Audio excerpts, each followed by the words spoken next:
Tidak ada yang benar-benar siap ketika tempat yang selama ini dianggap suci, tempat anak-anak dititipkan, dan kepercayaan diberikan sepenuhnya, tiba-tiba berubah menjadi pusat tuduhan. Hingga akhirnya, satu kasus muncul dan meruntuhkan semuanya dalam sekejap. Nama Ponpes Ndolo Kusumo Pati mendadak menjadi sorotan nasional. Dugaan pelecehan seksual oleh seorang kiai membuat pondok ini ditutup secara permanen. Gerbang ditutup, santri mulai pergi, dan tempat yang dulunya ramai oleh suara mengaji perlahan berubah menjadi sunyi. Namun di balik kemarahan publik, masih ada suara-suara yang tak pernah benar-benar terdengar oleh dunia luar. Karena di balik kasus yang terjadi, ada suara-suara penghuni pondok yang turut terabaikan.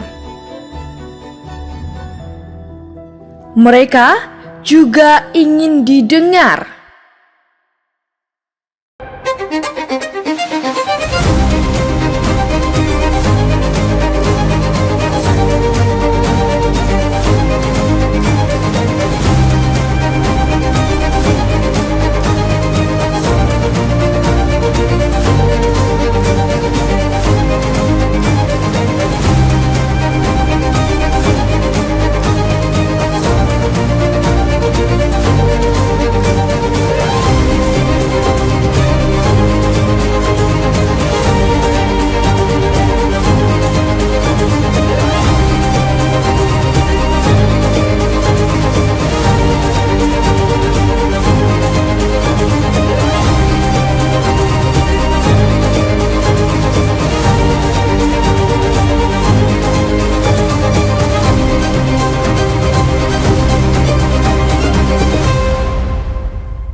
Baik pemirsa, saat ini saya sudah bersama dengan pengurus Ponpes Ndolo Kusumo.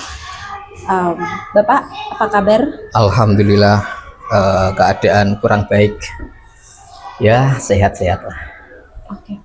Pak, mungkin bisa diceritakan kondisi Ponpes saat ini seperti apa, Pak? Untuk kondisi Ponpes saat ini, karena kita kemarin dapat instruksi dari Kemenak, memang untuk Ponpes saat ini kita kosongkan, baik putra maupun putri. Jadi untuk anak-anaknya kita pulangkan ke orang tua masing-masing. Seperti itu.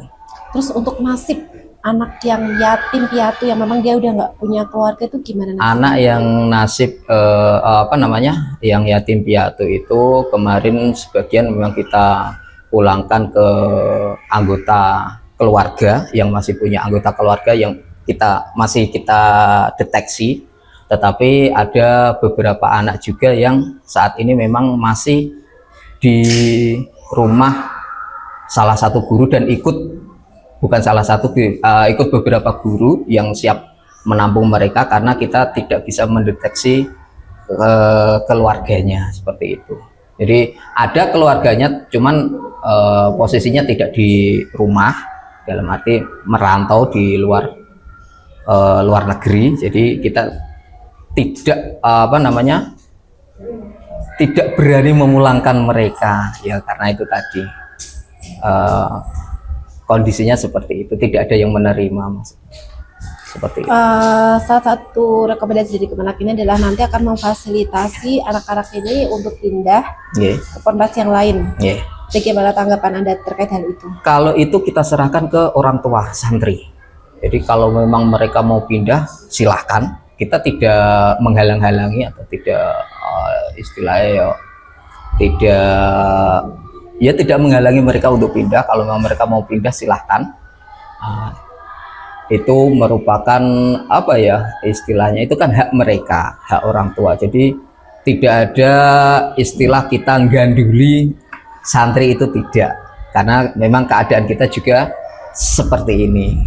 Jadi kalau memang mereka mau dipindah, ya monggo, tapi kalau memang mereka bertahan di sini ya kita belum bisa lah untuk saat ini, karena memang rekomendasi dari Kemenak seperti itu. Banyak Pak santri yang masih mau bertahan di sini? Yang masih mau bertahan di sini banyak. Itu kalau kita presentasi ya masih sekitar 80% santri yang masih ingin tetap di sini. menurut Anda sebagai pengurus sendiri, mengapa mereka masih mau bertahan dengan segala pemberitaan dan gonjang-ganjing yang terjadi terhadap Ponpes ini? Kalau menurut saya pribadi, ya mungkin yang pertama karena memang mereka sudah terbiasa dengan lingkungan kita, Ponpes kita, lingkungan Ponpes. Kemudian selain itu memang karena yang di pondok sini itu rata-rata adalah orang-orang dengan ekonomi menengah ke bawah. Jadinya mereka kalau pindah Ponpes itu ya mohon maaf, mereka tidak mampu untuk membiayai biaya di Ponpes tersebut. Itu kebanyakan seperti itu. Dan mereka memang sudah nyaman dengan pembelajaran di sini, kegiatan-kegiatan yang ada di pondok itu mereka sudah nyaman. Kemudian ya orang tua sudah mempercayakan 100% kepada kita yang ada di sini, seperti itu. Oke, kalau boleh tahu sebenarnya fokus di pondok ini sendiri untuk santri itu apa sih? Untuk fokus di pondok ini itu adalah tahfidz Al-Quran. Jadi mereka belajar Al-Quran, membaca, menghafalkan Al-Quran. Itu fokusnya memang di situ. Jadi kemudian walaupun di sini itu fokusnya di tahfidz Al-Quran, kami tidak ada yang namanya seleksi. Jadi ada dari siswa kita itu yang seumpama mohon maaf SMP belum bisa baca Al-Quran, sampai aliyah pun ada yang belum bisa Al-Quran, itu kita ajari dari awal memang. Dan fokus kita memang ke Al-Qurannya, ngaji Al-Qurannya, seperti itu. Nah, dengan adanya kejadian ini, harapan sendiri dari pengurus itu seperti apa sih sebenarnya, Pak? Kalau harapan secara pribadi, saya berharap memang harapan kita memang izin pondok ini dikembalikan lagi, biar anak-anak yang sudah terbiasa di sini, sudah kerasan di sini istilahnya, itu bisa ngaji kembali, sekolah seperti biasa. Ya intinya kita ingin anak-anak itu pendidikannya tidak apa istilahnya, tidak terhalangi lah, tidak terganggu dengan, walaupun dengan adanya kasus ini, mohon maaf, oke lah kasus ini jalan, biar kasusnya jalan, kemudian tapi untuk pendidikan anak ini jangan sampai menjadi korban.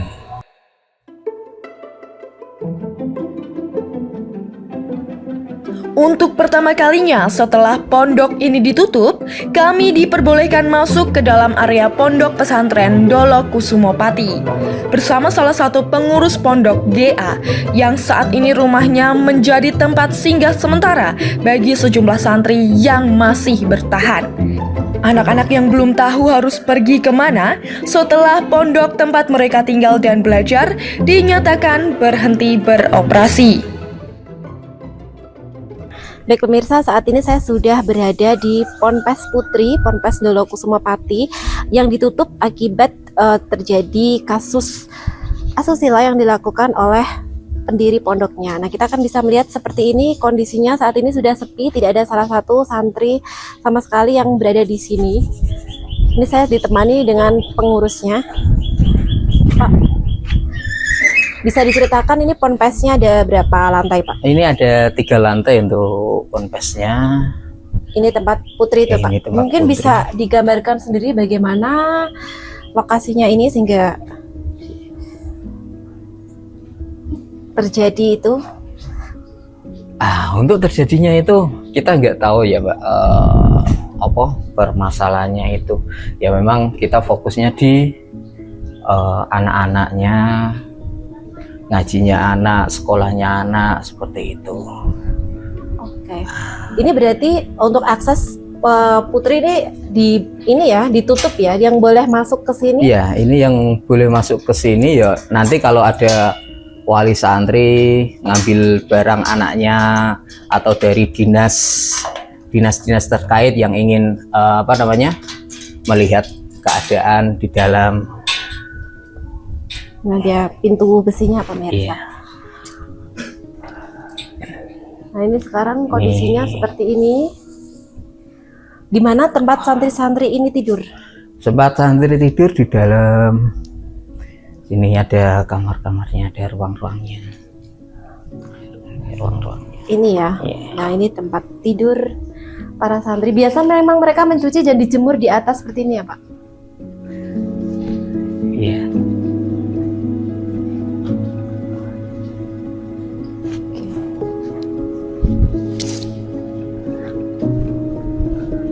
Nah, ini kamar-kamar dari santri-santrinya, santri putri. Sekarang ruangan-ruangan ini sudah kosong.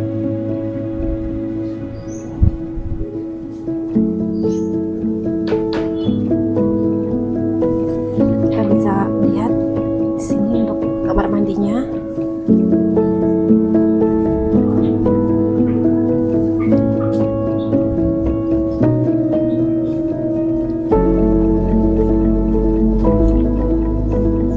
Dulunya sebelum ini dikosongkan ada berapa santri yang berada di sini, Pak? Untuk putri ini tahun ini sekitar 130-an, sekitar segitu. Itu dari usia berapa sampai Dari berapa? usia RA sampai kuliah. Ada Jadi yang kuliah. berkumpul di sini semua. Iya, seperti berkumpul itu. di sini semua. Ini kalau untuk lantai 3 sendiri untuk Lantai 3 ini untuk santri MI sampai kelas 8 SMP. Yang ini lantai 2 ini untuk SMA dan kelas 9 SMP. Jadi seperti itu. boleh kita lihat ke atas? Monggo, silakan. Karena memang untuk lantai 3 dibuat Orang dewasa ya? anak kecil. Oh, anak kecil? Iya, yang Justru lantai mereka- 3 itu untuk anak kecil. Berarti anak kecil-kecil itu naik tangga ini ya, Iya, Pak? naik tangga ini. Tangganya lumayan besar. Apakah ini juga digunakan untuk kamar, Pak? Iya, yang ini kan kamar-kamar ini. Oh, kamar-kamar. Nah, yang untuk Ini anak yang kecil anak gitu kecil ya? ini seperti ini. Kita buat los. Los semua. Dan ini untuk kamar pengurusnya yang anak-anak kecil. Jadi setiap lantai itu ada pengurusnya tersendiri. Jadi ini ruang khusus untuk pengurus anak Pengurusnya kecil. ya, ngurusin. Oke, bisa dilihat. Nah, ini adalah kondisi. Jadi tidak ada kamar-kamar ya, Pak ya. Kalau Jadi, untuk lantai 3 tidak. mereka otomatis bersama-sama Iya, bersama-sama. dengan rekan-rekannya di sini. Mungkin ini juga yang bikin bonding antara anak-anak itu terasa sangat dekat ya, karena Iya. mereka memang membaur, tidak sangat- tersekat-sekat. Tidak tersekat-sekat, jadi satu memang. Ya. Kalau yang dikabarkan tentang bahwa kamar dari tersangka itu sendiri di dekat sini tuh posisinya di mana, atau benar atau tidak itu seperti itu? Itu mungkin lah ya, kalau kita lihat dari laporannya itu ada di kamar rumah pengurus di bawah yang lantai 1. Berarti di luar dari Di luar dari nggih, di luar dari pondok ini. di luar dari lingkungan ruang Ah. kamar tidur santri ini. Iya.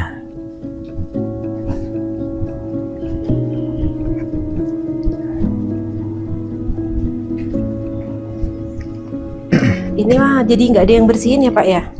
Ya, sementara belum Ditinggal. ada. Paling nanti Udah. saya yang nyapu-nyapu. Berarti total udah berapa lama? 2 minggu ditinggal 2 ya, minggu Pak? Ya? ditinggal. Oke. Itu bisa dilihat nggak sih, Pak, dulu tempat tinggalnya tersangkanya itu di mana? Pembina atau pendiri dari Ponpes? Kalau Di sini nggak bisa ya? nggak bisa kalau di sini. Kalau rumahnya ya di depan sana. Oh, di depan tadi yang kita lewat jalan kecil itu ya? Yang di sini ini tadi. Ya kita nggak lewati tadi. Oh, nggak kita lewatin.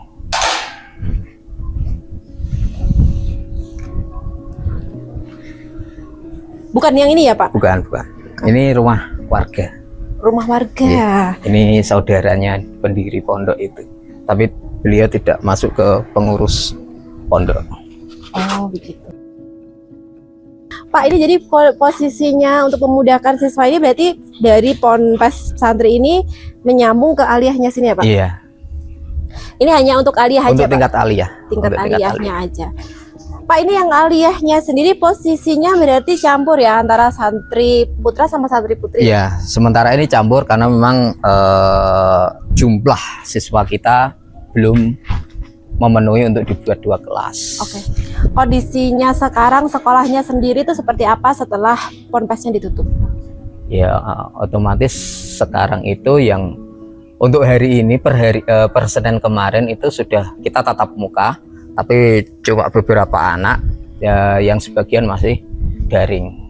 Karena saat ini banyak santri banyak yang jauh, dari jauh, iya. sehingga yang tidak dari- memungkinkan untuk tetap bersekolah kalau nggak mondok. Betul, betul. Ada satu kesatuan, pemirsa bisa Iya. dilihat memang ini lokasi dari ponpesnya sendiri ini langsung menyambung ke sekolah. Jadi apabila direlokasi itu akan sangat berat sekali, mengingat rata-rata dari santri ini adalah orang dari duafa, sehingga kemungkinan akan sulit untuk membayar transport dan tidak ada uang saku. Yang bisa dilihat sendiri kondisinya seperti ini, dan karena ponpesnya ini sudah ditutup, banyak juga santri atau siswa dari MA ini yang ikut terdampak dan akhirnya tidak bersekolah. Yang mereka tidak mau pindah, ingin tetap sekolah di sini, tapi tidak ada tempat untuk mereka, untuk nampung mereka seperti itu. Oke, baik, selanjutnya ini kita sudah memperlihatkan kondisi dari ponpesnya dan kondisi dari sekolahnya ini sendiri, yang diduga ini menjadi tempat di mana santri atau korban tersebut mengalami kekerasan seksual. Tapi kita dari pihak pengurus sendiri menepis, karena yang bisa masuk ke ponpes ini hanya pengurus yang perempuan. Seperti itu ya Pak ya? Iya. Baik, kita juga akan melihat langsung nanti ke ponpes pria. Seperti apa kondisi di ponpes pria tersebut, karena ponpes pria ini juga termasuk ponpes yang ditutup. Dan kabarnya di sana juga ada tempat tinggal dari pendiri ponpes.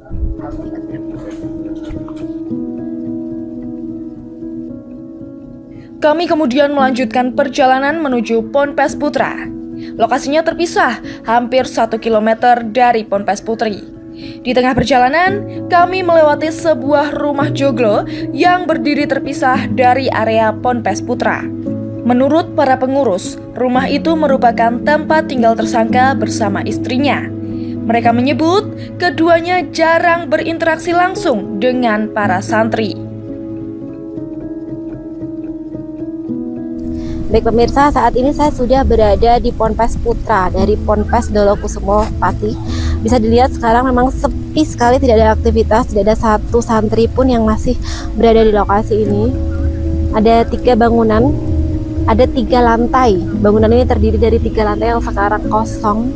Dan tadi juga kita bisa perlihatkan di dalamnya. Dan ini juga ada masjid yang bangunannya belum selesai. Nah, nanti kita akan ngobrol-ngobrol juga dari pengurusnya untuk kita room tour ke dalam Ponpes Putra ini.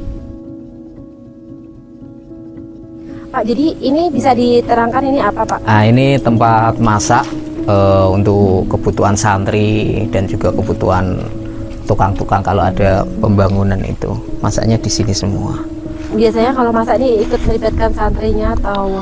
Ya, ada beberapa santri yang besar, istilahnya apa ya? Semacam piket lah. Oh Piket. ya. Nah, piket nanti ada 5 santri atau 6 santri setiap harinya itu gantian membantu masak, karena kita juga ada tukang masak sendiri, ada 3 orang. Pak, ini kan ponpesnya khusus untuk laki-laki. Ini untuk putra ya. Ya, untuk putra. Nah, itu nanti untuk makannya sendiri tuh berarti untuk yang santri putri bagaimana? Untuk yang santri putri masak sendiri di sana, ada dapurnya sendiri juga. Tapi kadang-kadang untuk bahan-bahan itu kalau di sana tidak ada, kita suplai dari sini. Ya, seperti itu. Kita kalau di sana kekurangan apa, kita suplai dari sini. Jaraknya tadi lumayan ya Pak antara Ponpes Putra dengan Ponpes Putri ya Pak ya? Nggih, ya ada kurang lebih 1 kiloan lebih lah. Kalau untuk santri putranya sendiri, dia belajarnya di mana Pak? Kalau santri putra belajarnya di masjid. Di masjid, Di masjid ini sini, ya Pak ya? nggih. Sebelum masjid ini jadi ya di ruangan-ruangan Di ruangan-ruangan ini di ruangan ini. belajarnya. Ya, belajarnya. Kita bisa lihat ya, ini dia lantai 3 juga ya Pak ya? Ya, ini lantai 3 juga. Nah, ini juga sekarang kondisi sedang kosong. Konsepnya hampir sama dengan yang Putri tadi. Konsepnya ya. Konsep ruangannya. Sekamar isi 8 Iya. 8 santri. Dan kalau usianya yang putra juga sama, Pak? Putra sama, dari RA juga ada sampai MA. MA nggih. Oke, dan ini adalah masjidnya ya. Nah, ini untuk masjidnya. kegiatan, dan ini tuh belum jadi. Belum 100% jadi. Belum 100% jadi, masih proses pembangunan, tapi sekarang terpaksa berhenti ya. Iya, terpaksa berhenti sekarang. Nah, ini adalah masjidnya, kita bisa melihat kubahnya bagus banget kan, kubahnya. Jadi sekarang kondisi benar-benar sepi. Benar-benar sepi, nggak ada orang, apalagi kalau malam. Kalau malam malah. Sebelumnya ada berapa santri, Pak, yang tinggal di sini? Yang tinggal di sini untuk tahun ini sekitar 120 santri putra. 120-an santri putra. Dan mereka itu sekarang kondisinya seperti apa, Pak? Kalau dari update yang Bapak ketahui terhadap santri-santri ini sendiri, kan mereka harus dipulangkan. Iya. Bagaimana kondisi mereka saat ini? Masih mengabarkan anaknya sekarang? Masih untuk komunikasi kita dengan wali santri masih intens ya, jadi mereka masih berkabar kapan Pak pondoknya dibuka, kapan Pak pondoknya dibuka. Memang yang banyak seperti itu. Kita bisa ngelihat, kita jalan-jalan ke dapurnya, Pak, kita bisa ngeliat ini dapurnya luas sekali. Ini terpaksa, ini masih ada beberapa bahan makanan juga. Iya, ya, ini Pak, ada beberapa bahan makanan yang nah ini juga tersisa. bagaimana nasibnya? Ya, nanti kita bagi-bagi ke warga sekitar lah. Oh, Daripada ada nanti ini freezernya besar-besar, Pak, 2, Pak. Ini biasanya untuk apa, Pak? ini untuk tempat Ikan. iya. Masih banyak Ini ikannya. kemarin penuh kita bagi ke warga sekitar. Ini biasanya yang disebut sama Bapak tadi donasi dari para donatur. Iya, donasi tadi. dari para donatur Nah, itu itu tadi bisa ya, berupa dilihat. barang-barang seperti ini. Banyak Berupa sekali barang. makanan-makanan ya untuk Iya. para Seperti ini kan donasi dari mereka. Jadi rata-rata donasi itu tidak semua berbentuk uang, tapi banyak juga Lebih banyak yang ke barang. lebih banyak yang barang. Lebih Ini kita banyak yang bisa lihat. bentuk barang. Ini miminya masih banyak sekali. Nasibnya karena tidak ada santri, jadi Ya, terbengkalai. nanti kita manfaatkanlah untuk warga sekitar mungkin. Bisa seperti itu.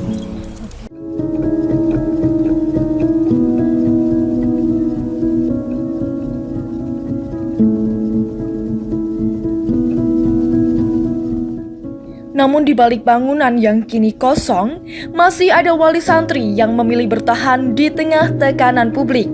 Mereka datang dengan cerita berbeda, namun membawa kegelisahan yang sama.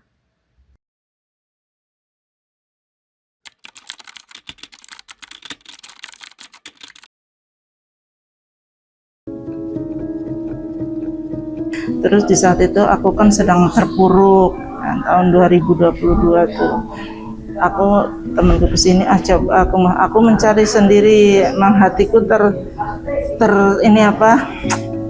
tertarik gitulah dikirakan Allah. Nah, aku kesini melihat anakku kesini itu kecil waktu itu, umur 4 tahun, TK masuk ke sini. Itu setelah itu tahun berapa ya, tahun 2024 lagi ke sini karena anak saya putus diam di Tangerang sana, pesantren juga karena biayanya di sana aku nggak bisa lagi, akhirnya di sini ke tempat sini yang mau menolong keadaan saya, menolong anak-anak saya untuk belajar di sini. Anaknya ada berapa, Bu, yang di sini? Ada 3. Terus kemarin tahun 2025 ada lagi ke sini TK. Jadi semua ada 3. SMP kelas 1, SD kelas 2, RA. Tiga-tiganya dipondokkan di sini ya, Bu? Iya, tinggal di sini. Memangnya kondisi ibu itu seperti apa sehingga harus menitipkan ketiga anak ibu di pondok ini? Pastinya tuh keuangan, karena tadinya saya usaha bangkrut gitu loh. Ayahnya juga gitu. Nah, disinilah ada seorang yang hatinya disentuh sama Allah, yang untuk menolong anak-anakku, yaitu beliau gitu. Beliau ini, Beliau adalah itu yang mau Pak Asyari. ya. Saya dari dulu kan cita-citanya mau mondok tahfidz. Ya, saya pengen anak-anak saya ada yang melanjutkan cita-cita saya. Yang kedua, anak saya dulu pindah dari Madura. Dan dari Madura pindah ke sini. Alhamdulillah di sini pondok tapi ada sekolahnya. Nah itu poin plusnya saya kedua. Kemudian yang ketiga, saya kan ikut thoriqoh ya, alhamdulillah. Nah kebetulan di sini thoriqohnya juga satu jalur, gitu kan. Jadi saya tambah oke lah gitu. Jadi makanya anak-anak saya masukkan di sini.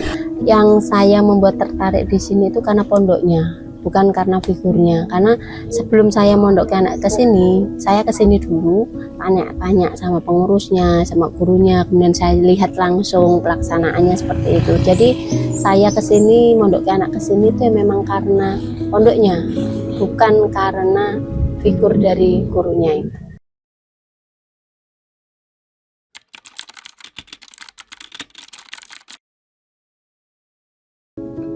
Pertamanya saya tuh kaget karena kan tidak ada apa-apa, nggak pernah ada apa-apa. Bahkan anak saya tuh selama di sini kalau pulang, gimana nak kamu belajarnya?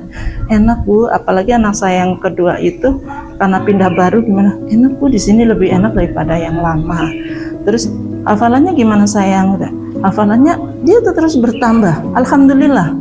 Itu justru itu saya sangat bersyukurnya di situ. Hafalannya terus bagus. Anak saya yang kecil ini yang baru setahun ini, baru 6 bulan sudah bisa baca tulis yang RA gitu. Bagus Bu, makanya justru saya kaget dan bahkan setengahnya nggak percaya karena selama ini tuh baik-baik saja, nggak ada pernah ini tuh nggak ada. Anakku tuh senang belajar di sini, nggak mengeluh. Biasanya kan anak saya kan 8 semuanya, yang pertama yang kedua kalau misalnya itu adalah keluhan gak betah apa, tapi di sini tuh enggak. Subhanallah, hebatnya di sini gitu. Laki-laki 2, perempuan 1 yang di sini. Saya waktu itu ngeliat di itu ya, di media, ya Allah, enggak, saya sampai enggak, tidak menolak gitu loh, tapi di HP nyata gitu kan, Muhammad sallallahu alaihi Muhammad. Terus nggak percaya sebenarnya, saya bagaikan mimpi, benar Bu, bagaikan mimpi saya. Kalau saya melihat di sini ada hal yang aneh karena ini apa ya istilahnya tiba-tiba gitu loh, instan. Karena gini, kalau saya taunya hari Sabtu itu kan demo. Hari Minggu kami ke sini parenting itu langsung disuruh bawa pulang anak-anak kami karena kalau santri putri pondok tidak dikosongkan nanti akan dirusak oleh massa. Ada yang mengancam mau dibakar, ada yang mengancam mau diratakan seperti itu, sehingga untuk keamanan anak-anak disuruh bawa pulang. Tapi ternyata apa yang terjadi, anak sampai di rumah dibully sama tetangganya. Jadi anak itu males kalau mau keluar rumah itu malah nggak mau. Jadi sering di dalam rumah. Yang pertama shock ya, karena yang saya lihat itu nggak seperti itu, gitu. Jujur shock dan kaget. Kok bisa ya 50 anak itu nggak sedikit loh. Siapa sih yang membaca berita seperti itu nggak kaget, nggak tersentuh hatinya? Pasti tersentuh. Yang saya penasaran itu 50 anak itu siapa saja dan orang mana saja gitu. Ya traumatis pasti ya, karena itu anak kecil. Seperti kalau di rumah itu dia hiburannya ya saya kasih HP, tapi HP-nya itu yang anak-anak gitu loh, biar nggak tahu di sosmed seperti apa, karena umur segitu kan jangan sampai tahu dulu kan gitu. Traumanya kenapa sih Bu? Traumanya itu ketika mendengar suara rame, itu kelihatan banget dia tuh ketakutan. Mendengar suara rame, bising, itu dia itu merasa kayak gini loh, nggak pengen denger gitu loh. Oke, saya pernah tanya. Jadi ketika anak-anak pulang ke rumah itu bertanya, "Mah, kenapa kok pulang? Kan belum jadwal pulangan." pulangan kan masih besok setelah tes kan seperti itu. Terus saya jelaskan, kemarin ada demo apa sih, yang tanya anak-anak. Terus akhirnya saya kasih tahu, jadi anak-anak yang awalnya nggak tahu jadi tahu gitu ya.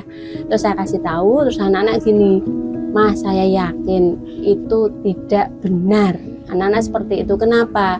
Karena Mbak Hari sendiri itu ke Pondok Putri sangat amat jarang sekali. Bahkan kapan ya terakhir, lama banget kok dibilang Mbak Hari tinggalnya di Pondok Putri, demonya di Pondok Putri, itu ngawur anak saya gitu.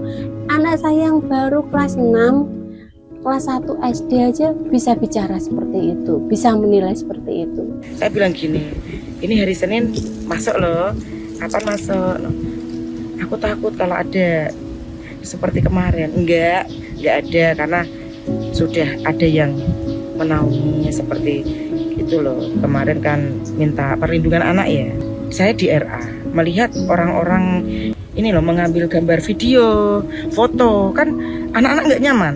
Pas ketika itu juga kelas 6 itu ada ujian. Ada ujian, anak mau masuk gerbang aja ada yang video, ada yang foto, kan nggak nyaman.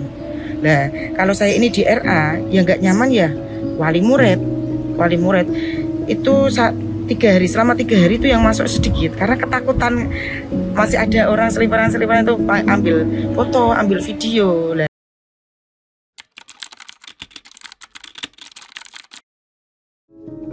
kesan saya biasa ya, karena memang Mbak Hari itu ngendikan berkali-kali, dia itu tidak mau dianggap sebagai kiai. Dia itu maunya memang dianggap sebagai orang biasa. Makanya penampilannya pun biasa, nggak pernah kan pakai sorban atau apa kayak gitu-gitu kan, nggak pernah. Dia memang sebagai orang biasa pengennya seperti itu. Dan saya ketemu beliau itu ya kalau pas pulangan itu mau lebaran. kalau saya itu mulai mengajar di situ 2021 sampai sekarang baik-baik saja. Baiknya gini, ketika saya ada masalah apa, terus saya curhat, kasih masukan.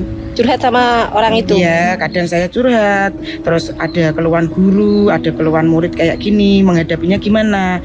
Yang biasa mengasih solusi itu Pak Azhari.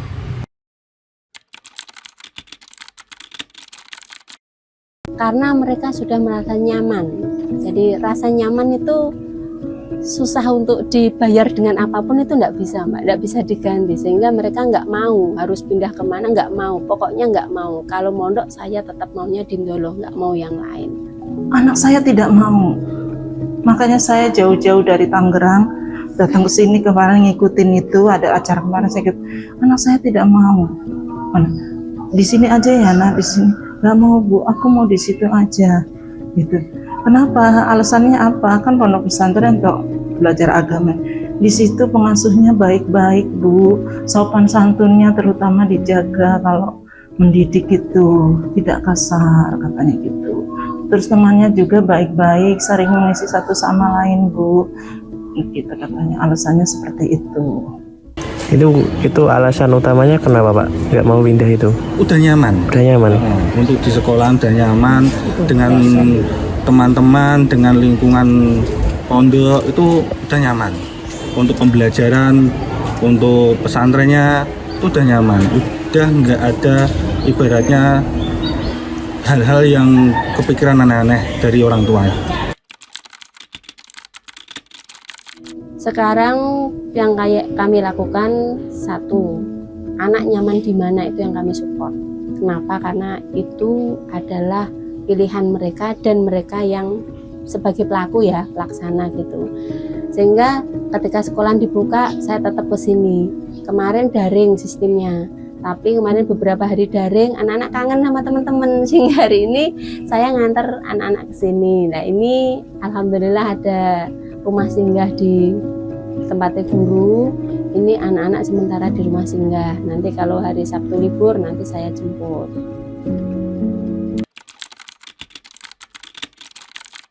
Harapan saya ini terus dilanjut, dibukalah untuk masa depan anak-anak semua. Apalagi di sini kan pendidikan Qur'annya sangat bagus Bu. Mencetak hafiz Quran sudah banyak sekali Bu. Kalau sampai diputus ini aja baru 2 minggu kurang lebih ya. Anak saya hafalannya mungkin dengan kejadian dia rada lupa sedikit. Itu aku sedih banget Ibu. Saya berharap kepada pihak-pihak yang terkait. Kemarin setelah tanggal 20 Mei ya, 20 Mei kemarin dilakukan asesmen. 20 Mei itu adalah Hari Kebangkitan Nasional. Besar harapan saya 20 Mei 2026 juga sebagai Hari Kebangkitan Dolokusumo. Ke depan bisa dibuka lagi. Kalaupun tidak bisa dibuka lagi, ada diizinkan membuka baru, tapi di tempat yang sama seperti itu. Kan gitu. Harapan saya anak-anak bisa masuk kembali lagi, terutama pas sekolah. Ini kan sementara pondok ditutup, tapi ini dari pihak ketua yayasan kemarin itu menegaskan kalau anak-anak yang dari pondok bisa kembali lagi untuk belajar dengan nyaman dan aman, tidak ada rasa takut. Dari yayasan, ketua yayasan menyediakan rumah singgah guru sementara, rumah singgah guru, terus sambil berjalan nanti dibuat boarding school. Gitu. Asesmennya kemarin yang hadir siapa saja Bu? Ada santri, murid itu sendiri, kemudian wali santri, guru-guru, kemudian pengurus-pengurus sekolah itu sendiri, kemudian dari kabupaten ada dari PPA atau apa itu, dari Dinsos ada, dari Depak sendiri ada, dari pihak MAN 1 selaku tuan rumah ada kepala sekolahnya kemarin ke situ, kemudian dari pusat ada Kementerian Sosial juga dari PPA itu.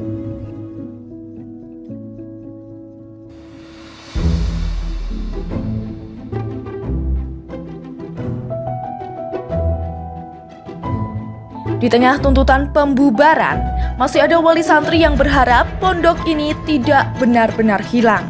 Karena bagi mereka, menghukum pelaku memang penting, namun masa depan anak-anak juga harus diselamatkan. Kini, Ponpes Dolokusumo mungkin telah kehilangan izinnya. Namun di balik bangunan yang kosong ini, masih ada suara-suara yang tertinggal. Suara anak-anak yang kehilangan tempat aman mereka, dan suara orang-orang yang masih bertahan di tengah stigma. Karena terkadang, yang paling sunyi bukan bangunannya, melainkan mereka yang ditinggalkan di dalamnya.